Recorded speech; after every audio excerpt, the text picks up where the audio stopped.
আগে বলছে ইয়াবসুতু ইয়াদাহু লাইলান হাত্তা ইয়াতুবু মাসিআন নাহার। ও যুবক, কেমনে বুঝাবো আমি তোমাদেরকে?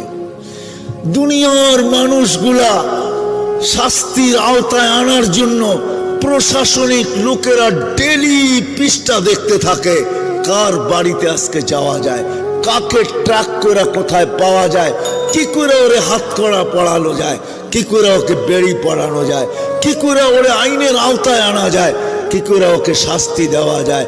রাতের 3 ভাগের 1 ভাগ অতিবাহিত হয়ে গেছে, যুবক আল্লাহ প্রথম আকাশে চলে আসছে আর আহ্বান করতেছে, যত বড় আসামি হও না কেন, লাউ বালাগাত দুনুবুকা ইনানা সামা, যদি তোর গুনাহ দিয়ে আকাশের পরিধিও ভরা দেয়, আয় না আমার কাছে, ফাস্তাগফারতানি, মাপ চাইতে দেরি, আমি মাপ করতে দেরি হবে না, ওয়ালা উবালি, আমি দেখবই না তুই কত গুনাহ করলি।